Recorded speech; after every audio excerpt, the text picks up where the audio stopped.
మొదట ఏమనాలి? మాట్లాడరు. నీ ఎడమ ప్రక్కన 1000 మంది పండును అనాలి. తర్వాత నువ్వు కుడి పక్క గురించి మాట్లాడచ్చు. కానీ పరిశుద్ధాత్ముడు మాట్లాడుతూ ఏమంటున్నాడంటే, నీ ప్రక్కన 1000 మంది పండును.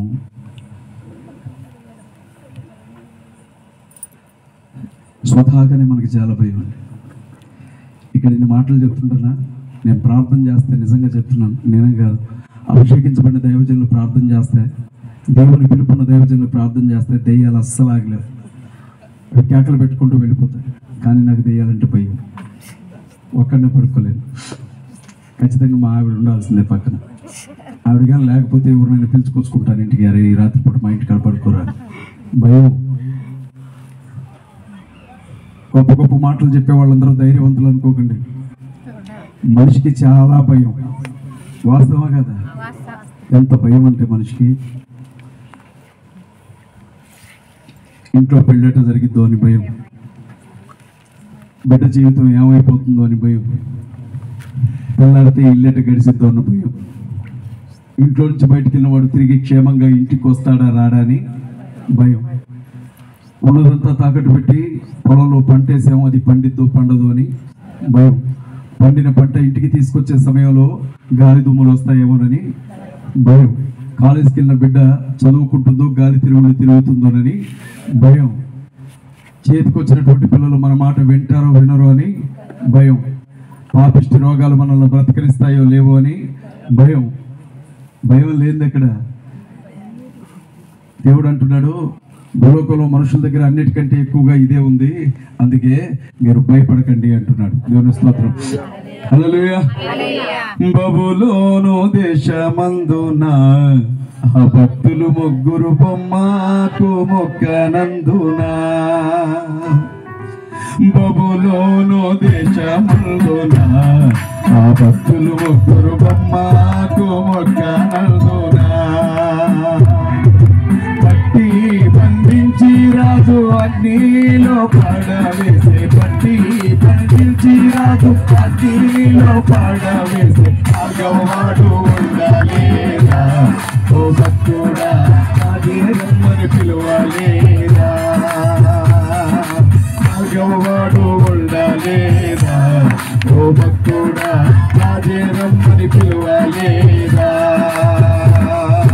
భయము చందకు నీవు దిగులు చందకు నీవు, భయము చందకు నీవు దిగులు చందకు నీవు, భయము చందకు నీవు దిగులు చందకు నీవు, భయము చందకు నీవు దిగులు చందకు నీవు, దీవామిచ్చిన దీవామిచ్చిన దీవామిచ్చిన ఏవో ఉన్నాడు ఓ భక్తుడా, ప్రాణం పెట్టిన యేసయ్యున్నాడు, దీవామిచ్చిన ఏవో ఉన్నాడు ఓ భక్తుడా, ప్రాణం పెట్టిన ఏవో ఉన్నాడు, ఆస్తియంతా పోయినా నా దేహమంతా కురుపులతో నిండినా, ఆస్తియంతా పోయినా నా దేహమంతా కురుపులతో నిండినా, అగ్ని ఇచ్చిన తండ్రి అగ్ని తీసుకుపోయే, అగ్ని ఇచ్చిన తండ్రి అగ్ని తీసుకుపోయే, అగ్ని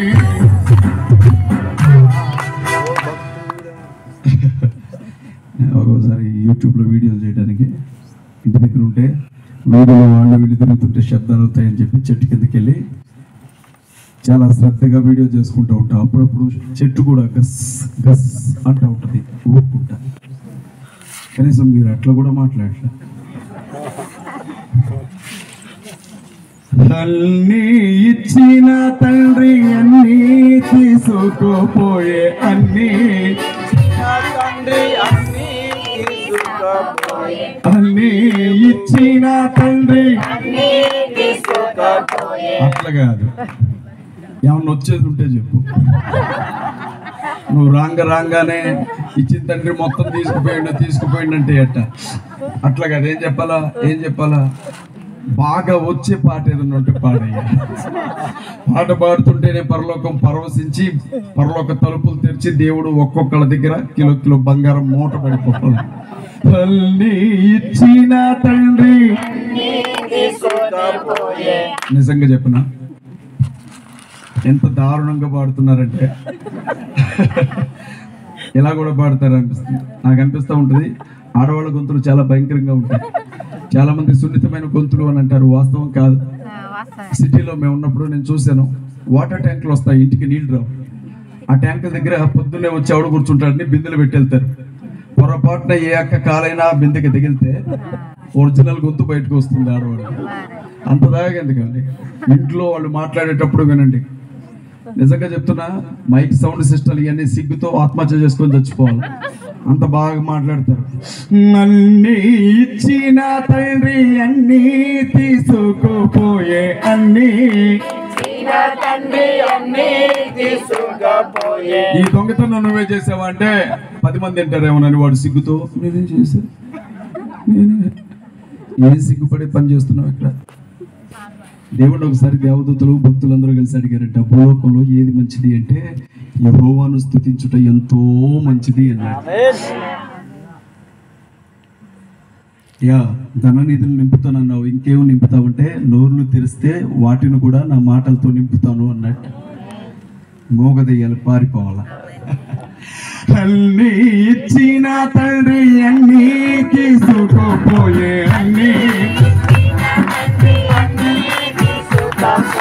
అని యోబు పలకలేదా, యోబు కూడా అన్ని మరణ పొందలేదా, అని యోబు పలకలేదా, యోబు కూడా అన్ని మరణ పొందలేదా.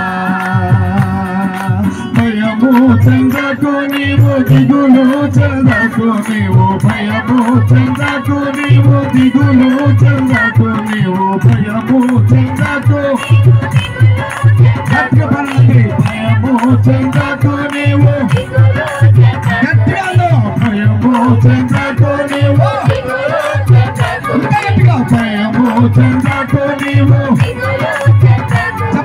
భయము చెందకు నీవు. జీవమిచ్చిన యెహోవాడు, ఓ భక్తుడా ప్రాణమిచ్చిన యేసయ్యున్నాడు. జీవమిచ్చిన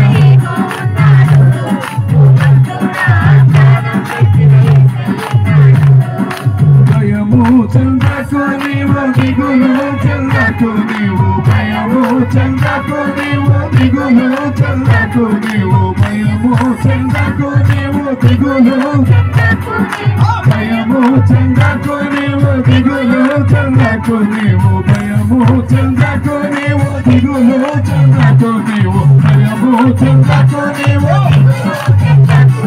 భయము చెందకు నీవు, దిగులు చెందకు నీవు, భయము చెందకు నీవు, దిగులు చెందకు నీవు, భయము చెందకు నీవు, దిగులు చెందకు నీవు, భయము చెందకు నీవు. ఆ జీవమిచ్చిన ఉన్నాడు, ఓ భక్తుడా ప్రాణం పెట్టిన యేసయ్యున్నాడు. నీకు జీవమిచ్చిన ఉన్నాడు, ఓ భక్తుడా ప్రాణం పెట్టిన యేసయ్యున్నాడు. బైబిల్ గ్రంథాన్ని ఇల్లు మొత్తం ఎతికితే ఏమైనా దొరికితేమో చూడండి రా అన్నట్లు బైబిల్ గ్రంథం మొత్తాన్ని ఎతికితే నాకు కొన్ని వందల చోట్ల ఒక మాట దొరికింది. అదేంటో తెలుసా? భయపడకు. భయపడిన ప్రతిసారి, భయపడ్డ ప్రతిసారి, భయపడ్డ ప్రతిసారి, భయపడ్డ ప్రతిసారి దేవుడు చెప్పిన మాట, భయపడకు. మా నాన్న దేవుని సేవకుడు ఆయన ఎప్పుడు అంటూ ఉంటాడు, ఎలాంటి పరిస్థితులు వచ్చినా భయపడకు, శరీరాలకు అసలే భయపడకు, జంతువులకు భయపడకు, దయ్యాలకు భయపడకు. నువ్వు కానీ భయపడాల్సి వస్తే అది నిన్ను సృష్టించిన దేవునికి మాత్రమే కావాలా. దేవుని స్తోత్రం. హల్లెలూయా. నేను ఫస్ట్ అయ్యగారికి మనసు ఇచ్చి తర్వాత పక్క అయ్యగారికి మనసు ఇచ్చా. ఇప్పుడు బాగలేక ఈయనకి మనసు ఇచ్చా అనంటే ఎలా ఉంటుంది వినడానికి? ఎంత అసహ్యంగా ఉంటుంది, అవునా కాదా? నేను వాళ్ళకి భయపడతా, వీళ్ళకి భయపడతా, వీళ్ళకి భయపడతా, వాళ్ళకి భయపడతా, చీమ చిట్టుకున్నా పంపుట్టుకున్నా దేనికన్నా భయమే. నేను దేవుడికి కూడా భయపడతా అన్నా కూడా అంతే అసహ్యంగా ఉంటుంది. ఒక్కడికి మాత్రమే నీ భయాన్ని తీసుకునే హక్కు ఉంది. ఒక్కడికి మాత్రమే నీ భయాన్ని కోరే అధికారం ఉంది. ఆయన దేవుడే యెహోవా. ఆయన ఏమంటున్నాడు తెలుసా? నీ ప్రక్కన 1000 మంది కోరినా. నాకు అనిపిస్తుంది, కరోనా జ్ఞాపకం ఉందా? ఎలా చచ్చిపోయారు మనుషులు. ఎండాకాలంలో వడగాల్పులు వచ్చినప్పుడు చెట్టు మీద నుంచి ఆకులు రాలుతాయి చూడు, అలా రాలిపోయారు మనుషులు. రాలేదా? అవునా కదా? అవునా కదా? ఎంతమంది చనిపోయారు? నువ్వు చచ్చిపోలేదు ఎందుకో? ఎప్పుడైనా ఆలోచించావా?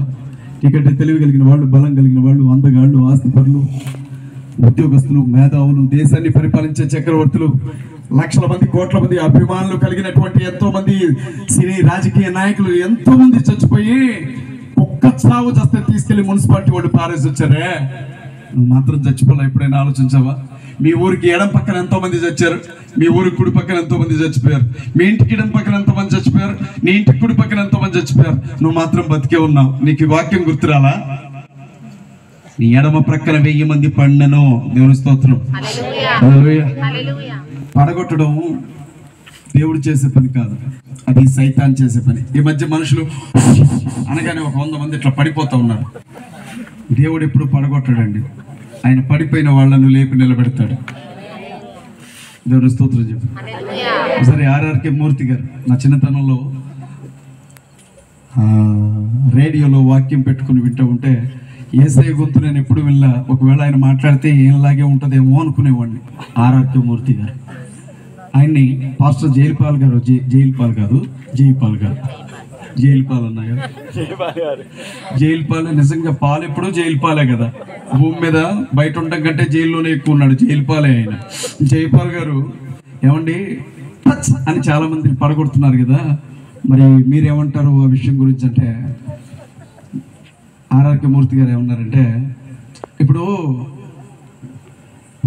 దేవుని వాక్యం పౌలు మాట్లాడేటప్పుడు ఐతుకు అనే ఒక కుర్రాడు పైనుంచి కిటికీలో నుంచి కింద పడి చచ్చిపోయాడు. ఆ రాత్రి అందరూ చచ్చిపోయాడు. శవాన్ని పారేద్దాం అనుకునేటప్పుడు పౌలు పైనుంచి కిందకు వచ్చి చచ్చిపోయిన వాడిని, కింద పడ్డవాడిని పైకి లేపి నిలబెట్టాడు. నేను ఇచ్చే సలహా ఏంటంటే, పాస్టర్లు పడగొట్టకండి, దయచేసి నిలబెట్టండి. పడగొట్టే పని, నిలబెట్టే పని మీకెందుకు, మీరు నిలబెట్టండి పడిపోయిన వాళ్ళని అన్నాడు. దేవునికి స్తోత్రము, గానము చేయుటయే మంచిది, గానము చేయుటయే మంచిది.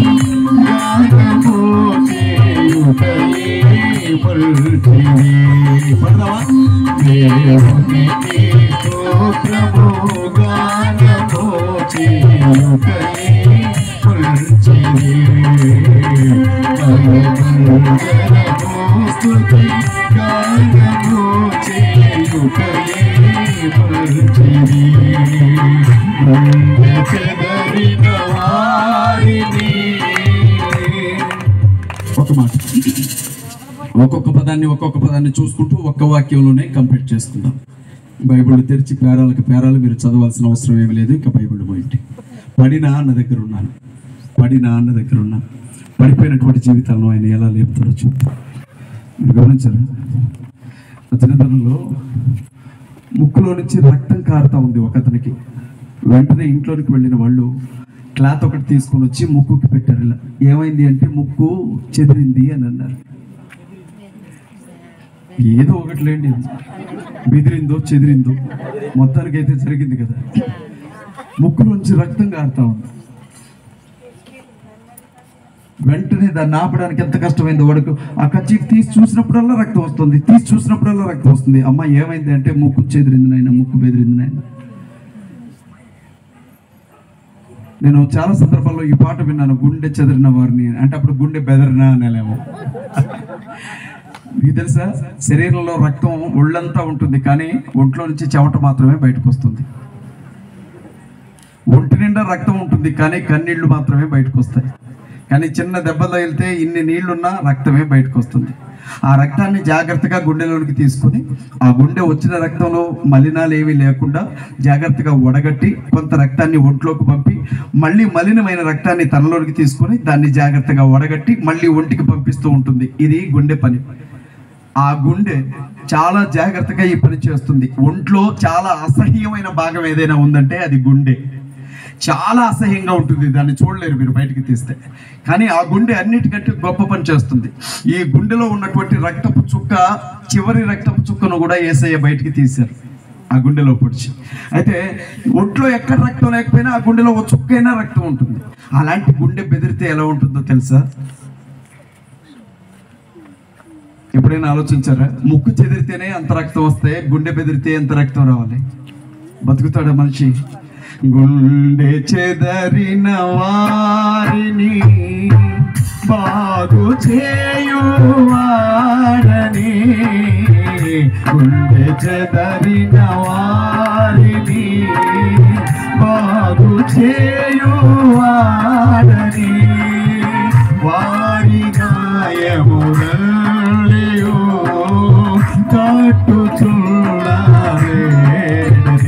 దేవునికి స్తోత్రము గానము చేయుటయే మంచిది, మనమందరము స్తుతి గానము చేయుటయే మంచిది. మంచిది మంచిది మంచిది మంచిది మంచిది మంచిది మంచిది.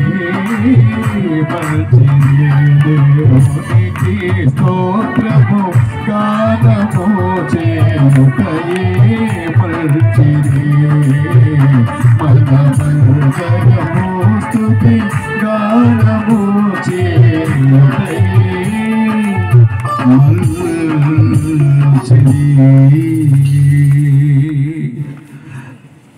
నీ ప్రక్కన 1000 మంది పాడినను, ఎంత భయంకరమైన పరిస్థితి వచ్చినా నువ్వు భయపడకు. ఇక్కడికి వచ్చి కూర్చున్నావు, దేవుని మాటలు వింటున్నావు కదా. ఈ మాటలు నావి కాదు, ఆ మాటలు రాసిన ప్రవక్తవి కూడా కావు. పరిశుద్ధాత్మ దేవుని ఆదేశాలతో అతను రాశాడు. పరిశుద్ధాత్మ దేవుని ఆలోచనలను అతను పేపర్లో పెట్టాడు. పరిశుద్ధాత్ముడు తనను నమ్ముకున్న వారితో చెబుతున్నాడు, ఎట్టి పరిస్థితుల్లో నీ పక్కన ఒకేసారి 1000 మంది పడినా నువ్వు భయపడకు. ఎందుకు భయం? దేనికి భయపడుతున్నావు? ఏ విషయం నీ హృదయాన్ని కలవర పెడుతోంది? ఏ విషయాన్ని బట్టి నీకు మనశ్శాంతి లేకుండా పోతుంది? ఏ విషయాన్ని బట్టి నువ్వు కలవరపడుతున్నావు? ఏ విషయాన్ని బట్టి నువ్వు ఏడుస్తున్నావు? ఏ విషయాన్ని బట్టి నువ్వు కృంగిపోయినావు? ఏ విషయాన్ని బట్టి నీకు మనశ్శాంతి లేకుండా పోతుంది? ఏ విషయం అది? నిన్ను భయపడుతున్నది ఎవడు? వాడు మనిషా? నిన్ను భయపడుతున్నది అది చీకటి శక్తి. నిన్ను భయపడుతున్నది అది ఆర్థిక పరమైన అప్ప. నిన్ను భయపడుతున్నది ఒంటిలోకి వచ్చిన దిగులా? నిన్ను భయపడుతున్నది నీ బంధుత్వమా? నిన్ను భయపడుతున్నది నీ స్నేహమా? నిన్ను భయపడుతున్నది నీ శత్రువా? నిన్ను భయపడుతున్నది నీలో ఉన్న బలహీనత. నువ్వు దేనికి భయపడుతున్నావు? ప్రభు అంటున్నాడు, నువ్వు భయపడుకో, నువ్వు భయపడుకో, నువ్వు భయపడాల్సిన అవసరం లేదు. ఎందుకు తెలుసా? నేనున్నాను. నెల్లినా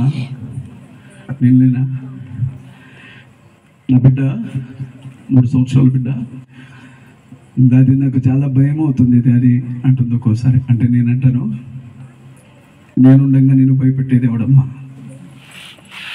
నేనుండగా నేను భయపెట్టేది ఎవడు? నేను ప్రాణాలతో ఉండగా నువ్వు భయపడకూడదు. నువ్వు భయపడితే ఎవరికి అవమానం? అది నాకు అవమానం. దేవుని పిల్లలు భయపడితే దేవునికి అవమానం. 2 చేతులు పైకి చూపిస్తూ దేవునికి స్తోత్రం చెప్పండి. హల్లెలూయా. నా సంగతి తెలీదు అని ఎవడైనా నిన్ను భయపెట్టాడా? అయిపోయావు నా చేతుల్లో, నువ్వు ఎలా బ్రతుకుతావో చూస్తాను ఎవడైనా అన్నాడా? రారా ఇంట్లోకి రా, మూలనే ఒక గదిలో కూర్చొని ఉంటాను అందా? ఏ చీకటి శక్తేనా? నీ బిడ్డల బతుకులు చూస్తే భయం వేస్తుందా? వీళ్ళు ఏమైపోతారో బడుద్దాయిలు అని. నీ భర్తను చూస్తే భయం వేస్తుందా? ఏం చేస్తాడో ఈయన చివరికి తాగొచ్చి అని. నా ప్రభు ఏమన్నాడు తెలుసా? వీళ్ళందరూ నేను భయపెడుతుంటే నువ్వు నా వైపు ఒక్కసారి చూడాలనిపించలేదా? నేనున్నానని నీకు ఇప్పుడు జ్ఞాపకం రాలేదా? దేవుని స్తోత్రం చెప్పండి ఒకసారి. హల్లెలూయా. నన్ను చాలా మంది అంటారు, ఏంట్రా నీకు ఇంత ధైర్యం? నేనంటాను, ఆయన ఉన్నాడనే నా ధైర్యం. ఆకాశమందు నీవు తప్ప నాకెవరున్నారు? ప్రభు ఆకాశమందు నీవు తప్ప నాకెవరున్నారు నా ప్రభు స్తుతిపాత్రుడా స్తోత్రాలుడా స్తుతులెందుకో పూజారుడా స్తుతిపాత్రుడా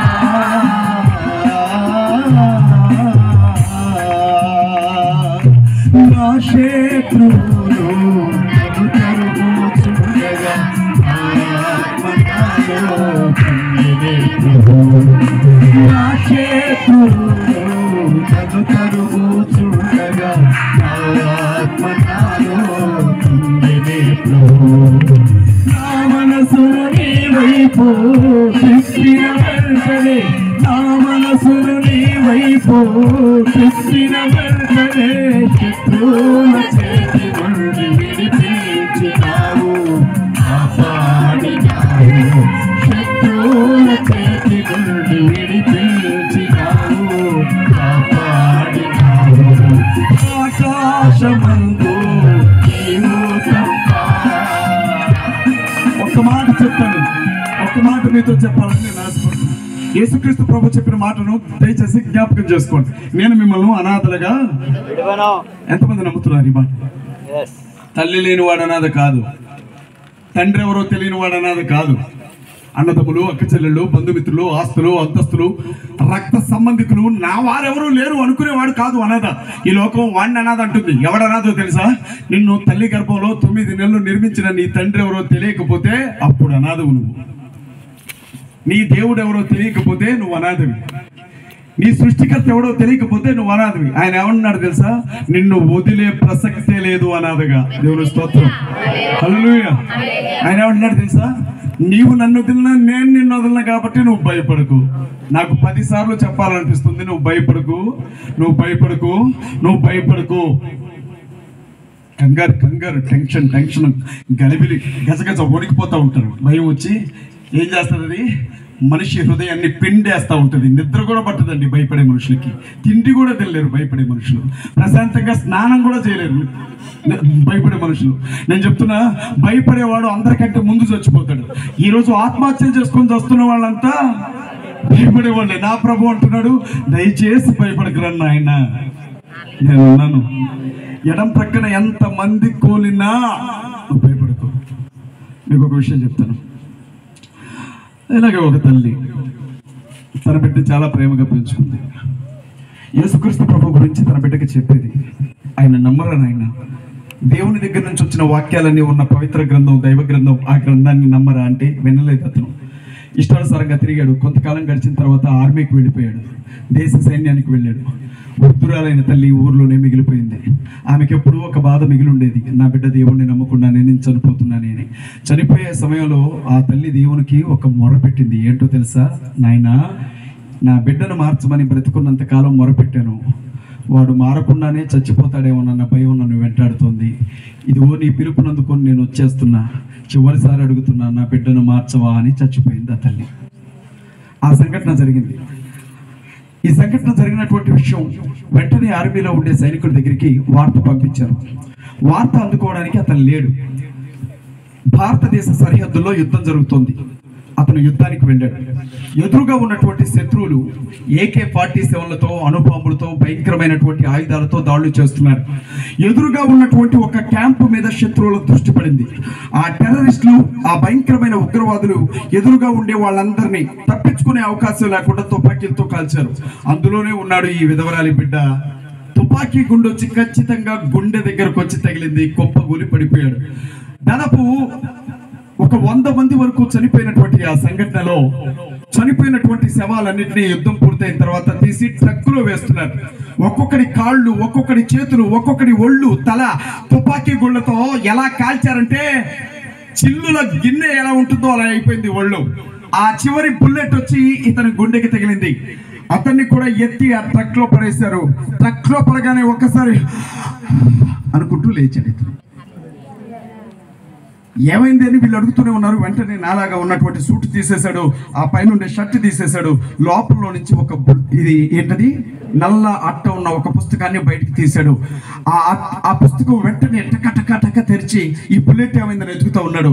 ఆ బుల్లెట్ ఎక్కడికి వచ్చి ఆగిందో తెలుసా? నీ ప్రక్కన 1000 మంది పడినను, నీ కుడి ప్రక్కన 10,000 మంది పడినను అపాయము నీ యొద్దకు రాదు అన్న మాటలు చూపిస్తూ బుల్లెట్ ఆగిపోయింది.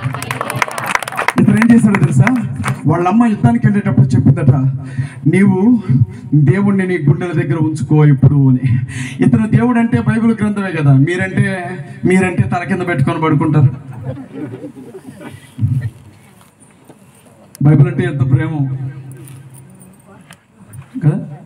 ఇలాగే పెద్దవిడ చర్చకు వచ్చిందట, ఇంటికి వెళ్ళిపోయిందట, కళ్ళజోడు కనపట్లే.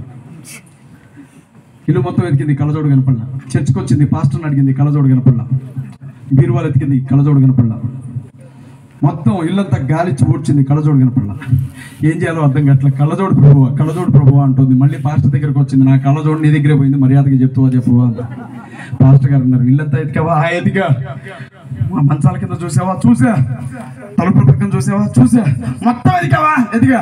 అయితే ఖచ్చితంగా బైబిల్లోనే ఉంటుంది, బైబిల్లో ఒకసారి చూడిపోయినట్టు. వీళ్ళ బైబిల్ దిగానే బైబిల్లోనే ఉందట. అంటే బైబిల్ దిగం కదా మనం సహజంగా. మనం బైబిల్ని ఎప్పుడు తీస్తాం? నిద్రపోయేటప్పుడు గాలో ధూళో ఇంట్లోకి వస్తే భయం వేసి అది ఎక్కడ ఉందని ఎత్తుకుతాం. అప్పుడు వేసి టార్చ్ లైట్ పట్టుకుని బైబిల్ గుండెల్లో బైబిల్ని పెట్టుకో అంటే, దేవుని వాక్యం పెట్టుకో అంటే వీడికి ఏమర్థమైందో తెలుసా? బైబిల్ని తెచ్చి ఇలా గుండెల కాడ పెట్టుకున్నాడు యుద్ధానికి వెళ్ళేటప్పుడు. ఆ వచ్చిన బుల్లెట్ ఈ బైబిల్ ఆపింది. దేవుని స్తోత్రం. హల్లెలూయా.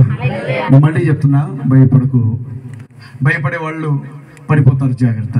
ఆ ప్రభువు అంటున్నాడు, భయం నీ దగ్గరికే కాదు, నీ దగ్గరికి రావడానికి 1000 మందిని దాటొస్తున్నా దాన్ని చూసి భయపడకు. నాకు ఒకసారి మీకు ఇర్మియా అనే వ్యక్తి గురించి నేను ఒక చిన్న మాట చెప్తాను. దాదాపు 12 సంవత్సరాల వయసులోనే అతన్ని సేవకు పిలిచాడు దేవుడు. ఎన్నేళ్ల వయసులో? గట్టిగా 12 ఏళ్ల వయసులో. 12 ఏళ్ల వయసులో సేవా పరిచయకి పిలిచాడు ప్రభు. రా ఇర్మియా, నా సేవకు రా అన్నాడు. ఇర్మియా అన్నాడు, పిల్లగాడి స్వామి, నేను బాలుండి, నేను నీ సేవలో నేనేం పని చేస్తాను, నువ్వు రావాలి ఇర్మియా. అభిషేకం ఎక్కడైంది? బ్యూలాకి భూమి మీద అయింది. ఇర్మియాకి అభిషేకం ఎక్కడైందో తెలుసా? అమ్మ కడుపులో ఉండగానే అభిషేక కార్యక్రమాన్ని పూర్తి చేశాడు ప్రభు. ఇవాళ బ్యూలా నాకు భూమి మీద అభిషేకం ఉంటుంది. గుర్తుపెట్టుకోవాల్సింది ఏంటంటే, తన సేవకుల అభిషేకం తల్లి గర్భంలో ఉండగానే జరుగుతుంది. నమ్మండి. తల్లి కడుపులో ఉన్నప్పుడే తన సేవకుల అభిషేకం జరుగుతుంది. అభిషేకించబడినటువంటి దైవజనులు ఎటు పోయినా అభిషేకం వారిని సేవలోనికే లాక్కొస్తుంది. తప్పించుకోలేవు. దెయ్యం పట్టిన వాళ్ళైనా తప్పించుకోవచ్చు, దేవదూతలు వెంటబడే వాళ్ళైనా తప్పించుకోవచ్చు, కానీ దేవుని చేత తల్లి గర్భంలో అభిషేకించబడిన వ్యక్తులు మాత్రం భూమి మీదకి వచ్చిన తర్వాత నువ్వు ఎన్ని ఏసాలు వేసినా ఆ సమయం రాగానే ఆ అభిషేకం నిన్ను దేవుని ముందుకు తీసుకొని వచ్చి నిలవబెడుతుంది. మనుషులు అభిషేకించేది మీకు తెలుసో తెలీదు, మనుషులు చేసేది అభిషేకం కాదు. అభిషేకించాల్సింది దేవుడు, అభిషేకించాల్సింది ప్రవక్తలు. అభిషేకం సమయం ఎప్పుడో చెప్పాల్సింది దేవుడు. ఆ అభిషేకం బ్యూలాకి తల్లి కడుపులోనే జరిగింది. సమయం వచ్చినప్పుడు, కాలము పరిపూర్ణమైనప్పుడు ఆ అభిషేకం ప్రతిబింబం మాత్రమే ఈ రోజు జరిగింది. దేవునికి స్తోత్రం. హల్లెలూయా, హల్లెలూయా. ఇర్మియా దేవుడితో అన్నాడు, నా వల్ల కాదు అన్నాడు. అప్పుడు దేవుడు ఇర్మియాతో అన్నాడు, భయపడకు. మా మనోళ్ళు ఏమంటారు తెలుసా? ఆడదానివి, ఆఫ్టర్ ఆల్ ఆడదానివి, నీకెందుకు సేవ, ఎందుకమ్మా ఈ సేవ? పెళ్లి చేసుకొని చక్కగా అత్తారింటికి వెళ్ళి గిన్నెలు తవ్వుకుంటూ కూర్చునేదాన్ని, నీ మొహానికి ఒక సేవ, ఏం పెద్ద సేవ చేసిందంట, పెద్ద సేవ. అక్కడే సగం చచ్చిపోతుంది. చాలామంది అంటారు, ఎండ్రిని మందు తాగినా చచ్చిపోతామో లేదో నాకు తెలియదు, గులకలు వేసుకున్నా చచ్చిపోతామో లేదో నాకు తెలియదు, కానీ 4 మాటలు అంటే మాత్రం చచ్చిపోతాం. అందులో మనం స్పెషలిస్టులం కదా. ఎన్ని గుండెలను బద్దలు కొట్టామో, ఎన్ని కాపురాలు నాశనం చేసామో, ఎన్ని జీవితాల్లో నిప్పులు పోసామో, నోరు తెరిసామంటే అసలు అది నేలగా కనపడుతుంది కానీ పాములాగా కనపడాలి. కాటు పడిందో చావడమే. మీ కాళ్ళు పట్టుకొని ప్రతి ఒక్కరు చెప్తున్నా, ఎవరైనా మాట అంటే మీకు ఎంత కష్టంగా ఉంటుందో మీరు మాట అన్నా ఎదుటి వాళ్ళకి అంతే కష్టంగా ఉంటుంది. చేతనైతే సాయం చేయండి, కానీ దెయ్యాల్లాగా పీడించకండి. దేవుని స్తోత్రం చెప్దాము ఒకసారి. హల్లెలూయా. ఇర్మియాతో దేవుడు ఏమన్నాడో తెలుసా? భయపడకు ఇర్మియా, నువ్వు నాకు మొరపెట్టి కాదు, ఈ లోకంలో ఎవరికి తెలియని రహస్యాలు ఎన్నున్నాయో అన్ని నీకు చెప్తానన్నాడు. మొరపెట్టమ్మా బ్యూలా, ఒక్కదానివి ఎవరికి తెలియకుండా ఒంటరిగా అందరూ నిద్రపోయే సమయంలో మోకాళ్ళు వంచి నీ ప్రార్థన సన్నిధిలో నీ మనసు దగ్గర నువ్వు కూర్చున్న స్థలంలో నా ప్రభువా నాతో మాట్లాడాను అడుగు. నా ప్రభువు స్వరం వినకపోతే నన్ను అడుగు. దేవుని స్తోత్రం. ఏమన్నాడు తెలుసా? ఇర్మియా అన్న మాట భయపడుకో, భయపడుకో. ఇర్మియాతో దేవుడు అన్నమాట భయపడుకో. జీవితంలో ఇంకెప్పుడు భయపడలా. ఎవరు? ఇర్మియా. మీకు మోషేని జ్ఞాపకం చేస్తాను. సీనాయి పర్వతం మీద గొర్రెలు కాసుకుంటూ ఉన్నప్పుడు మోషే మండుతున్న ఒక పొదను చూసి ఆ పొద మండటం ఆశ్చర్యంగా అనిపించి, మండుతుంది పొద, ఆకులు కాలట్లేదు ఏంటని చూడడానికి వస్తే ఆ పొదలో నుంచి దేవుని స్వరం మోషేకి వినబడింది. ఐగుప్తులో నా ప్రజల కన్నీళ్లను చూశాను, వాళ్ళ ఏడుపును విన్నాను, వాళ్ళు ఎన్ని శ్రమలు పడుతున్నానో కళ్ళారా చూశాను, వాళ్ళని విడిపించడానికి నువ్వు వెళ్ళు అంటే మోషే ఏమన్నాడు తెలుసా? నేను వెళ్ళనయ్యా, నా వల్ల అయ్యే పని కాదు. ఇవాళ ఆయన పలవకుండానే పంపకుండానే చాలా మంది వెళ్ళిపోతున్నారు. నేను చేస్తాను, నేను ఎరగదీస్తాను, మరగబెడతాను. అదంతా తేలికైన పని కాదు. మోషే నేను పోను అన్నాడు. ఎందుకు పోవు? 2 కారణాలు చెప్పంటే నేను నత్తోండి అన్నాడు. ఏంటంట? నేను నత్తోండి నాయన, నాకు బాగా గుర్తు. నా చిన్నతనం అమ్మా అంటే కాళ్ళు ఎగిసాయి నాకు, అంత నత్తి నాకు. ఇంకేమన్నాడు? 4 మందం నాకు అన్నాడు. ఏంటంట? చాలా మంది అంటారు, అరే 4 మందం వాడా అంటారు. విన్నారా ఎప్పుడైనా? విన్నారా?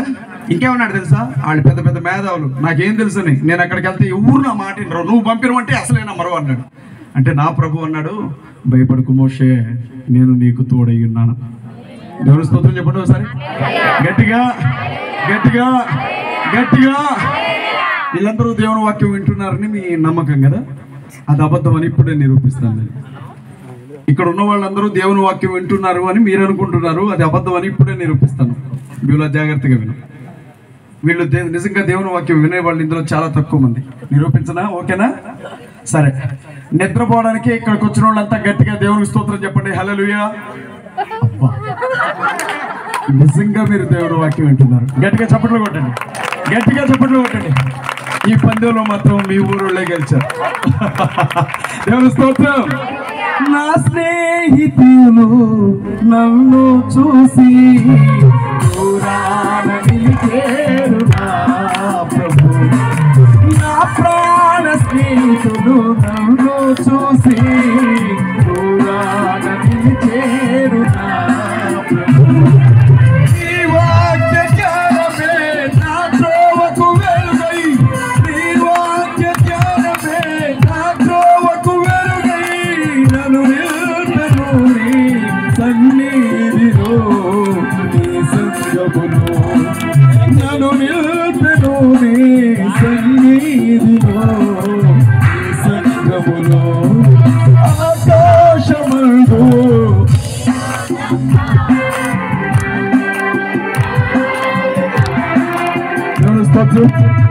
హల్లెలూయా.